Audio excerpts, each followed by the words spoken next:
আজকের রান্নাটা বিরিয়ানি লাভারদের জন্য। যারা বিরিয়ানি পছন্দ করেন তারা একবার এভাবে রান্না করে খেয়ে দেখবেন। রান্না করার পরে আমি নিজেও এটা লোভ সামলাতে পারি নাই। হ্যালো ভিউয়ার্স, আসসালামু আলাইকুম। সবাই কেমন আছেন? আজকে আমি আপনাদের দেখাবো আমার হাতের স্পেশাল আখনি বিরিয়ানি রান্নার রেসিপি। এই বিরিয়ানিটা আমি সব আস্ত মশলা দিয়ে রান্না করব। তো চলুন দেখে নেওয়া যাক আমি কিভাবে বিরিয়ানিটা রান্না করি।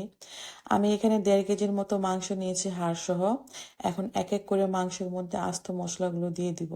এখানে আমি দারচিনি নিয়েছি 4 টুকরা, 4টা বড় এলাচ আর কিছু সবুজ এলাচ, 2টা স্টার আনিস দিয়ে দিলাম, 1 চা চামচের মতো গোলমরিচ লবঙ্গ দিয়ে দিলাম, 2 চা চামচের মতো মৌরি, 2 চা চামচের মতো ধনিয়া, 1 চা চামচের মতো জয়ফল ও জয়ত্রী। জয়ফলটাকে আমি একটু থেতো করে নিয়েছি। আর সব মশলা কিন্তু আমি আস্ত আস্ত দিচ্ছি। আর এখানে আমি কয়েকটা কাঁচামরিচ ব্লেন্ডারে ব্লেন্ড করে নিয়েছি, সেটাও দিয়ে দিলাম।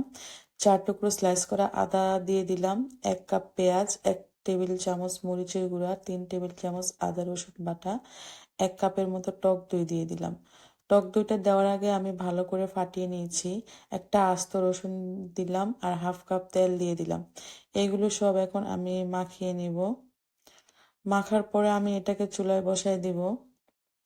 আমি মাংসগুলো চুলায় বসায় দিয়েছি। 1.5 কেজি মাংসের সাথে আমি 1 কেজি চাল দিব। আর 1 কেজি চালের পানি লাগে 2 লিটার। সেই 2 লিটার পানি দিয়ে আমি মাংসটা সিদ্ধ বসিয়েছি। এবং এই পানির সাথে আমি আরো 2 গ্লাস পানি বেশি অ্যাড করেছি, কারণ মাংস সিদ্ধ হতে হতে তো পানি কিছুটা কমে আসবে। মাংস সিদ্ধ হয়ে যে পানিটা থাকবে সেই পানিটা দিয়ে আমি বিরিয়ানিটা রান্না করব। এবং যদি আরো কিছু পানি অ্যাড করতে হয় সেটা করব। এর মধ্যে আমি স্বাদ মতো লবণ দিয়ে দিলাম। মাংস সিদ্ধ হয়ে আসছে। এখন এই ঝোল থেকে আমি মাংসগুলোকে আলাদা করে ফেলবো।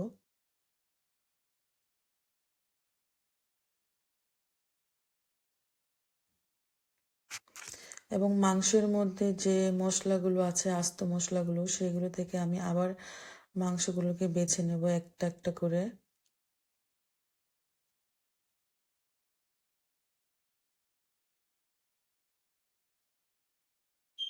এই দেখুন, মাংসগুলো তুলে ফেলেছি আর মশলাগুলো নিচে রয়ে গেছে। এখন যে ঝোলটা ছিল সেই ঝোলটাকেও ছেঁকে নিয়েছি। এই ঝোলটা দিয়ে কিন্তু আমি বিরিয়ানিটা রান্না করব। এখন একটা ফ্রাই প্যানে আমি তেল দিয়ে দিলাম। এই তেলের মধ্যে আমি সিদ্ধ করা মাংসগুলো একটু ভেজে নেব। এরকম লাল করে ভেজে নেব।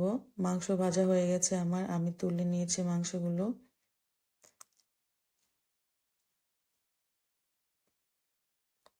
এরকম করে ভেজে নিতে হবে। এখন আমি আর একটা ফ্রাই প্যানে 1/2 কাপের মতো তেল দিয়ে দিব। মাংস যে ভেজে রেখেছিলাম সেই তেল থেকেই দিয়ে দিলাম।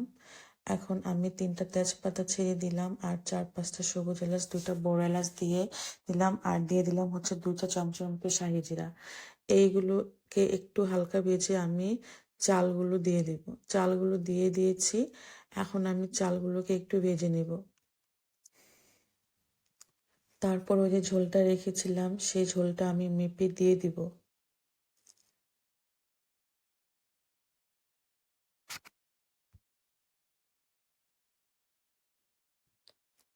আমি কিন্তু ঝোলটা দিয়ে দিয়েছি চালের মধ্যে।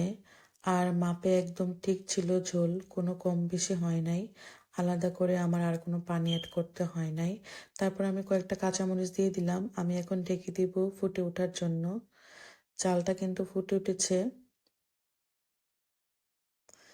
এখন আমি এখানে আরো একটু লবণ দিয়ে দিচ্ছি। এই পর্যায়ে লবণটা একটু চেক করে দিবেন, কারণ আগে কিন্তু আরো লবণ দেওয়া হয়েছে। চালটা কিন্তু বেশি অর্ধেক ফুটে আসছে। এখন এর মধ্যে আমি 1.5 টেবিল চামচের মতো ঘি দিয়ে দিব।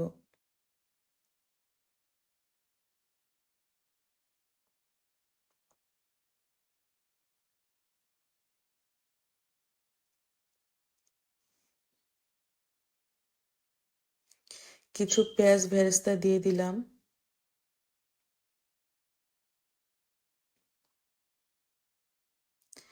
এর উপরে ভাজা মাংসগুলো দিয়ে আমি ভালো করে উল্টে পাল্টে মিশিয়ে নেব।